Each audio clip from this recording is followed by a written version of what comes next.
안녕하세요. 여러분과 함께 회계관리 2급 시험을 같이 공부하게 될 박지섭 회계사라고 합니다. 이번 강의가 회계관리 2급 시험 강의의 첫 번째 강의다 보니까 여러분들이 잘 모르시는 부분도 있을 것이고, 그리고 저희가 어떻게 앞으로 공부해 나갈지에 대해서 간단히 오리엔테이션 진행하고 시작하겠습니다. 자, 일단 이 회계관리 2급이 어떤 시험인지를 봐야겠죠. 우선 이 시험의 개요를 보시면 기업의 의사소통 수단인 회계의 기초 지식을 검증하고 객관적으로 측정할 수 있는 국가공인 자격증이다 나와 있습니다. 즉, 회계의 기초 지식을 여러분들이 가지고 있는지를 시험하는 과정입니다. 이때에 회계의 기초 지식을 뭐라고 하냐면은 바로 회계 원리라고 부르고 있는 거죠. 즉, 우리 대학교 회계학과나 경영학과 전공 학생들이 배우고 있는 회계라는 분야의 가장 기초적인 과목에 대해서 여러분들이 잘 이해하고 있는지를 묻는 시험이다라고 보시면 되시겠습니다. 사실 회계 원리는 전공 수업으로서 한 학기 내내 공부하는 과목이죠. 그러다 보니까 거의 뭐 3개월 가까이 공부하고 있는 것을 우리가 이제 짧은 기간 내에 공부하다 보니까 굉장히 축약된 내용이 있을 수밖에 없습니다. 하지만 이제 우리가 시험을 보기 위한 필요한 내용들을 전부 다 반영해서 꾹꾹 눌러놓고 있으니까 여러분들은 걱정하지 마시고 이 강의를 수강하시면 되시겠습니다. 자, 아무튼 시험은 이렇고요. 그럼 이제 이 시험에 대한 정보를 보실 것인데요. 우선 시험 시간은 50분 동안 치러지고 있고 50분 동안 40문제를 풀이하게 되어 있습니다. 그래서 한 문제당 2.5점이 배점되고 있는 것이고요. 자, 그런데 이 40문제는 이론형 문제, 즉 우리가 사지선다로 각각의 문장을 보여준 다음에 옳고 그름을 따지고 있는 문제가 50%가 있고요. 두 번째는 계산형 문제가 있죠. 즉 이 문제에서 요구하고 있는 어떤 값이 있습니다. 그 값이 숫자로 어떻게 나와 있는지 계산해서 구해보라는 것이 절반으로 구성되어 있는 거죠. 쉽게 말해서 말 문제와 계산 문제 두 가지가 있는 것입니다. 이 사십 문제에 대해서는요, 사지선다형으로 이루어지고 있는데요. 가장 중요한 것은 이 시험은 문제은행 방식이라는 것입니다. 자, 문제은행이라는 것은 마치 우리가 은행에 돈을 저금한 다음에 필요할 때마다 그 은행에 저금했던 돈을 빼내는 것처럼 이 회계관리 2급도 시험을 출제할 때에도 그동안 이제 굉장히 많은 문제의 풀이 있을 거예요. 그 문제의 여러 가지들을 뽑아서 굳이 40개를 뽑아서 이제 각 회마다의 문제를 출제하는 그런 방식을 가지고 있다는 것입니다. 즉, 다른 시험, 뭐 예를 들어 좀 더 어려운 시험의 경우에는 이제 외부의 전문가나 교수들을 초빙해서 출제하게 하는 방식으로 하고 있지만 이 시험은 그렇지 않고 있는 것입니다. 그래서 문제은행 맛이기 때문에 우리가 계속 공부하고 있는 교재의 연습 문제 혹은 기출 문제에서도 반복적으로 같은 문제가 출제될 가능성이 높다는 것을 우리가 인지하셔야 되고 있는 것이고요. 자, 그 다음은 합격 기준입니다. 자, 회계관리 2급 시험은 100점 만점 기준, 40문제 중에 100점 중에서 이제 70점, 즉 40문제 중에서 28개의 문제를 맞춘다면 무조건 합격입니다. 즉 등수가 몇 등인지 중요하진 않아요. 절대 평가로서 일정 수준만을 여러분들이 달성하시면 합격할 수가 있는 것입니다. 따라서 절대 평가이고 그리고 시험 방식도 문제 은행식이기 때문에 여러분들은 뭐 뒤에 설명드리겠지만 교재에 있는 문제, 예제 그리고 기출 문제를 계속 반복하시면은 이론적으로는 완벽하게 준비되어 있지 않아도 이게 문제에 어떻게 접목되어 있는지, 문제를 어떻게 풀이할 건지 정도를 잘 준비하시면은 합격하시는 데는 어렵지가 않으실 것입니다. 자, 우선 시험 정보에 대해서는 간단히 설명드렸었고요. 그 밖에 다른 시험 정보, 즉 시험 시행 계획이라든가 그런 내용들이 궁금하시면은 이제 화면에 나와 있는 주소, 3일회계법인의 주소나 아니면은 제가 지금 강의를 진행하고 있는 남우경 아카데미의 재경관리사 탭에 들어가셔가지고 확인하시면 되시겠습니다. 자, 그러면 회계관리 2급의 평가 범위를 확인해 보겠습니다. 먼저 챕터 1은 회계의 첫걸음입니다. 이 내용은 여러분들이 이제 회계에 입문하게 됐으니까 이 회계라는 것이 과연 어떤 개념인지를 전체적인 숲을 보는, 조망해 보는 그런 내용이다 볼 수 있을 것 같고요. 자, 두 번째는 개정 과목 이야기입니다. 우리가 앞서 챕터 1에서 회계라는 전체 숲을 보았다면은 이제는 그 안을 내부를 구성하고 있는 여러 가지의 개정 과목들이 있고 그 개정들을 어떻게 우리가 회계로 처리할지에 대한 내용들을 하나하나씩 공부해 보는 내용입니다. 사실 이 챕터 2가 회계관리 2급 시험의 가장 대부분을 차지하고 있어요. 굉장히 중요한 챕터이다. 그래서 여러분들도 이 회계관리 2급에 대해서 공부하실 때 가장 챕터 1을 중점적으로 두시고 공부하셔야 되겠습니다. 자, 그리고 챕터 3은 결산 마무리이고요. 이것은 우리가 이제 회계를 하고 있는 과정에서 이제 마지막 단계 결산 과정에서 우리가 어떤 것을 하고 있는지를 확인해 보고 있는 것이고, 그리고 마지막 4는 재무제표를 쉽게 읽는 법인데요. 이제 우리가 회계정보 이용자로서 재무제표 회계정보를 어떻게 이용할지, 그 이용할 때 어떠한 지표들이 사용되어 있는지를 확인해 보는 내용이 되겠습니다. 자, 그럼 이제는 강의에 사용할 교재와 유인물을 안내해 드릴게요. 먼저 교재는 2023년 국가공인회계관리 2급 회계원리라는 교재입니다. 이것은 3일 인포마인, 즉 시험의 주관사가 직접 출판하는 교재입니다. 이 교재를 우리 활용할 것이에요. 다만 저의 강의할 때에 이 화면에 나와 있는 판서되고 있는 내용들은 제가 별도로 유인물을 준비해 드려서 제공해 드리고 있습니다. 그래서 어, 강의의 대부분은 전부 다 유인물로 진행될 예정인 것이고요. 우리 교재에 에서는 연습 문제와 예제를 풀 때만 활용할 예정입니다. 물론 이 교재가 아주 좋은 책인 건 맞습니다. 회계 원리에 대한 대부분의 내용들을 잘 정리해서 담아놓고 있어요. 하지만 이제 저희의 목적이 뭐였었죠? 시험을 빠른 시간 내에 효율적으로 공부해서 붙기 위해서인 거죠. 그렇기 때문에 우리가 교재에 있는 전체의 내용들을 줄을 하나하나 그어가면서 공부하시기에는 너무 양이 많고 부담스러우실 수가 있습니다. 여러분들이 주어진 시간 내에 최대한 활용하기 위해서라면은 제가 따로 정리해 놓고 있는 그 유인물을 위주로 개념을 학습하시고요. 그렇게 공부한 내용을 바탕으로 교재인 연습 문제를 반복해서 풀이하시면 되시겠습니다. 자, 그러면 이제는 우리가 이 회계관리 2급이라는 시험을 어떻게 준비할지 설명드려 볼게요.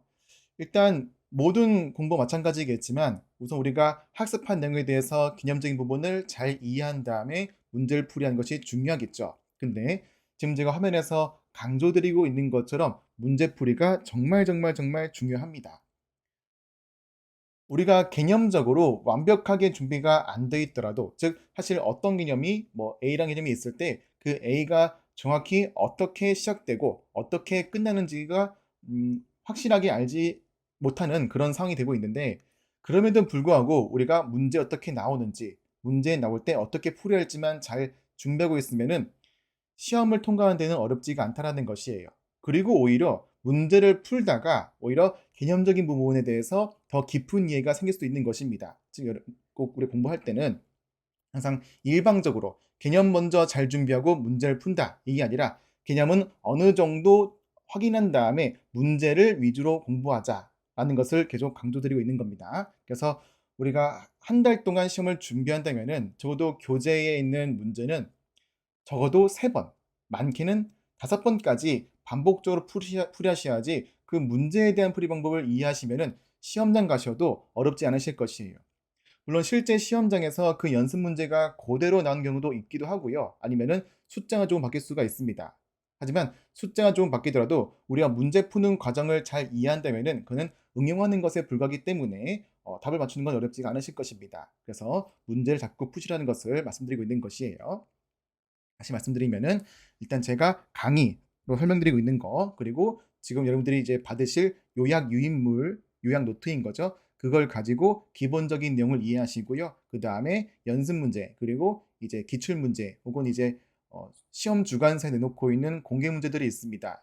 3년치가 준비되어 있는데요. 그 3년치에 대한 문제들도 반복적으로 풀이하시면서 이제 시험을 준비하시면 되겠습니다. 자, 여기까지가 오리엔테이션이고요. 이제 본격적으로 이제 강의를 진행하겠습니다. 자, 그러면 먼저 챕터 1 회계의 첫걸음부터 보시겠습니다. 이 내용은 우선 회계라는 것이 과연 무엇인지를 그 개념적으로 설명하는 내용이 되겠습니다. 자, 회계란 게 무엇인가 라는 것을 이제 보시면요. 회계란 회사의 경영 활동에 관심을 갖는 다양한 이해관계자가 합리적인 의사결정을 할 수 있도록 유용한 재무 정보를 측정하여 전달하는 과정이다 라고 나와 있죠. 자, 그럼 여기에서 회계 정보를 만드는 입장은 바로 회사를 의미합니다. 회사, 즉 기업이죠. 기업은 뭐 삼성전자 아니면 LG, 현대차와 마찬가지로 경영 활동, 사업을 통해서 부를 늘려나가고 있는 이 집단을 말하고 있는 것입니다. 자, 이 집단이 사업을 하면서 어떠한 정보를 만들어요. 근데 정보를 누구를 위해서 만들고 있냐? 바로 이해관계자를 위해서 만들고 있다라는 것입니다. 근데 그럼 이해관계자는 이러한 정보가 왜 필요할까? 바로 자신들의 합리적인 의사결정을 위해서 이런 정보가 필요하다라는 것이죠. 자, 그래서 회계라는 것은 기업의 활동에 대한 그 결과를 적고 있는 정보를 이해관계자한테 전달하는 과정인 것입니다.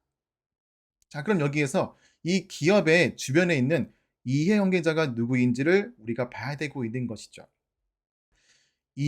관계자란 기업의 활동에 따라서 나의 이익과 손해가 결정되는 사람들을 말하고 있는 것입니다. 즉, 기업이 사업을 잘하면 나도 이득을 보고 있는 것이고, 기업이 사업을 못하면은 내가 손해를 보고 있는 사람들을 말하고 있는 것이에요. 자, 그런 사람들은 누가 있을까요? 바로 대표적인 사례가 주주와 채권자 같은 사람들이 있는 것이죠. 자, 삼성전자 같은 기업들은 사업을 하기 위해서는 당연히 돈이 필요합니다. 근데 그런 돈을 회사가 가지고 있는 자기만의 자금을 가지고도 부족할 수가 있다는 것이에요. 이렇게 부족한 자금을 어떻게 보충할까? 두 가지 방법이 있는 겁니다. 첫 번째는 주주로부터 이제 자본을 유치받아서 돈을 받는 것도 있을 것이고요. 두 번째는 채권자한테 뭐 은행이나 채권자 같은 사람 말하고 있는 거죠. 그런 사람들에게 돈을 빌려오는 경우도 있을 것입니다. 자, 그러면 이 주주와 채권자는 삼성전자가 자기들한테 "돈 줘." 하면은 무조건 돈 주는 건 아니겠죠? 그 이유가 있을 것입니다. 주주와 채권자도 내가 삼성전자한테 돈을 주게 되면은 그만큼 나에게 이익이 오기 때문에 투자를 하게 되고 있는 것입니다. 그러면 주주와 채권자는 내가 삼성전자한테 투자할 때 이익이 될지를 판단해야 되고 있는 거죠. 그때 그 판단할 때 근거가 바로 회계 정보가 되겠습니다. 즉, 삼성전자가 만들어주고 있는, 제공해주고 있는 회계 정보를 바탕으로 이 기업은 앞으로도 실적도 좋고 그 내용에 따라서 주가도 상승할 거야.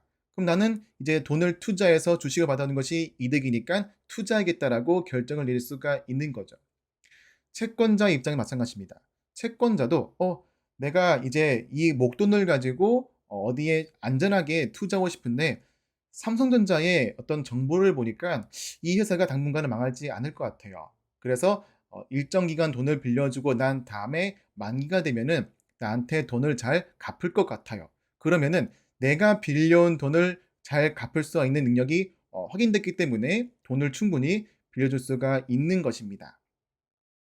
따라서 이렇게 이해관계자한테 삼성전자가 자기에 투자해 달라고 잘 보이기 위해서 자기가 어떤 상황인지를 회계 정보로 만들어서 제공해 주면은 주주와 채권자는 그걸 바탕으로 결정을 내릴 수가 있는 것입니다. 자, 이게 이해관계자의 합리적 의사결정하는 데 필요한 것이 바로 회계 정보에 대한 설명드리고 있는 거예요. 자, 그런데 이해관계자는 비단 주주와 채권자에서 끝나는 것이 아닙니다. 이 둘 말고도 굉장히 많이 있어요. 자, 예를 들어서 경영자와 종업원 같은 회사 내부에 있는 임직원들도 이 삼성전자의 이해관계자가 될 수가 있습니다. 자, 예를 들어 보죠. 자, 경영자는 삼성전자에 대해서 일정의 임기를 갖고 활동을 하고 있는 것이죠. 자, 그러면 이 경영자는 자기가 이제 주주총회에서의 신임을 받아서 자기의 임기를 연장하려면은 회사의 실적을 높여야 되고 있는 것입니다. 그럼 이제 자기의 실적이 어떤지, 성과가 어떤지를 확인해 볼 필요가 있는 것이죠. 그래서 그 삼성전자의 실적 데이터를 회계 정보로 만들어서 받게 되면은 그 정보를 가지고 올해 실적이 내가 세웠던 원래 목표치보다 달성했다. 그 이상이다. 그 이하이다라는 것을 확인하고 그 확인된 바에 따라 내가 앞으로 어떻게 경영할지를 결정할 수 있는 거죠. 종업원도 마찬가지입니다. 즉, 일반적인 직원들도 회사의 정보를 바탕으로 내가 이 회사를 쭉 다녀야 할지, 이직을 할지, 혹은 쭉 다닌다면은 성과금이 얼마 나올지를 예측할 수가 있는 것이죠. 이런 경영자와 종업원 같이 내부에 있는 사람들도 삼성전자의 회계 정보에 따라서 자기가 앞으로 어떻게 할지를 의사결정할 수가 있는 것입니다. 자, 그리고 거래처와 과세당국도 있어요. 자, 거래처의 경우에는 내가 삼성전자한테 물건을 납품한다면은 삼성전자가 그 물건의 대금을 잘 갚을 것인가, 즉 믿을 만한 거래 상대인가를 뭐로 할 수 있는 거죠? 바로 회계정보를 통해서 확인할 수가 있는 것입니다. 과세 당국, 즉 국세청, 세무서도 마찬가지인 거죠. 삼성전자의 어떤 재무 상태나 경영 성과 확인해 본 다음에 올해에 삼성전자 내고 있는 법인세가 얼만큼 되겠구나. 그러면 그런 세수가 발생되면서 국가도 앞으로 어떻게 정부를 운영할지에 대한 예산을 그려나갈 수가 있는 것이죠. 자, 이렇게 해서 기업의 주변에는 이렇게 이해관계자가 굉장히 많습니다. 그런 이해관계자에게 합리적인 의사결정을 도와주기 위해서 기업은 자기의 회계 정보를 이제 정직하게 그리고 성실하게 만들어서 제공해야 되고 있는 것입니다. 자, 이런 회계 정보는 어떠한 목적으로 활용되는지에 따라 두 가지로 나뉘어지는데요. 첫 번째는 재무회계, 두 번째는 관리회계가 있습니다. 먼저 재무회계는요, 보시는 바와 같이 외부 공표 목적으로 만들어진 회계 정보예요. 즉, 아래 보시면 정보 이용자 보시면 주주, 채권자, 정부, 거래처가 있죠. 다 기업의 외부에 있는 이해관계자들이 있습니다. 이런 사람들을 다른 말로는 외부 정보 이용자라고도 부르고 있는 거예요. 기업의 외부에 있다는 것이죠. 자, 아무튼 재무회계는 이러한 외부 정보 이용자를 위해서 만든 회계 정보라는 것입니다. 반면에 관리 회계는요, 내부 관리 목적으로 만들어지고 있는 것이고요. 그때의 정보 이용자도 외부 정보 이용자가 아니라 회사의 내부 정보 이용자인 경영자, 관리자, 다른 임직원, 노동조합 등들이 있겠습니다. 자, 그럼 여기에서 보실 거는 재무회계는 외부를 위해서, 관리계는 내부를 위해서라는 것을 일단 눈에 구분되고 있는 것이죠. 자, 그런데 재무회계는 그때의 정보 내용 보시면은 재무제표라는 특별한 보고 양식이 있습니다. 재무제표는 나중에 공부하시겠지만 그 기업의 일정 시점의 경영 재무 상태 그리고 일정 기간의 경영 성과를 정해진 양식에 따라서 만들어 놓고 있는 것이고요. 반면에 관리계는 그 내용이 굉장히 다양합니다. 내부 정보 이용자, 경영자, 임직원들이 어떤 것을 원하는지에 따라서 의사결정 목적 혹은 전략 수립 목적, 성과평가 목적, 다양한 목적으로 만들어지고 있는 회계 정보가 되겠어요. 자, 네 번째는 정보 유형입니다. 자, 앞서 우리가 재무회계는 외부 정보 이용자를 위해서 재무제표라는 보고서를 만들고 있는 거죠. 그때 재무제표라는 것은 아무렇게나 막 만드는 것이 아니라 국가에서 정해놓고 있는 법규나 혹은 회계 전문가 단체들이 만들고 있는 별도의 규정이 있습니다. 그런 법규나 규정에 따라서 그 내용을 바탕으로 만들어져야 되고 있는 것이에요. 그래서 재무회계는 각 기업별로 만들어지는 양식에 큰 차이가 발생하지 않습니다. 하지만 관리계는 달라요. 관리계는 내부 정보 이용자가 어떤 것을 원하는지에 따라서, 즉 의사결정 목적인지 성과평가 목적인지에 따라서 다양하게 만들어지고 있는 것입니다. 예를 들어서 오늘 이제 경영자, CEO가 우리 기업에 대해서 각 국가별 매출이 얼마인지 알아보자 하면은 국가 매출액을 구분해서 정보를 뽑아내고 있는 것이에요. 근데 다음 달에는 경영자가 이번에는 우리 기업의 분기별 매출액을 전년도 분기랑 비교해 보자 하면은 국가와 관계없이 기간별로 매출액을 산출해서 정보를 만들어내고 있는 거죠. 따라서 정보 이용자가 무엇을 원하고 있는지에 따라서 그 관리회계의 작성 양식은 달라지고 있는 것입니다. 따라서 상황마다 양식이 달라지고 있으니까 기업마다도 그 관리회계의 회계 정보의 양식은 각양각색이 되겠죠. 자, 그다음엔 작성 기준입니다. 재무회계는 아까 설명드린 대로 법규나 규정에 따르고 있는 것이고 그때 규정을 기업회계 기준이라고 부르고 있습니다. 반면 관리계는 이렇게 별도의 기준이 없어요. 그때그때 필요할 때마다 자체적으로 만들어지고 있는 것입니다. 그래서 별도의 보고 양식이 없이 필요한 대로 만들면 되고 있는 것이에요. 자, 마지막은 보고 시점입니다. 자, 재무회계는 보통 1년 단위, 즉 일정한 주기를 가지고 만들어지는 보고서예요. 그래서 매 주기마다 외부 정보 이용자에게 우리 회사의 재무 상태와 경영 성과를 알려줘야 되고 있는 것이죠. 반면에 관리회계는 필요할 때마다인 거죠. 이제 경영자가 매일매일 요구한다면은 매일매일 만들어내고 있는 것이고 혹은 분기마다 혹은 월마다 그때그때 필요할 때마다 정보를 생산해야 되고 있는 것입니다. 그래서 크게 회계 정보에는 두 가지가 나뉘어지고 있는 것인데요. 우리 회계관리 2급에서는 우선 재무회계만을 다룰 예정입니다.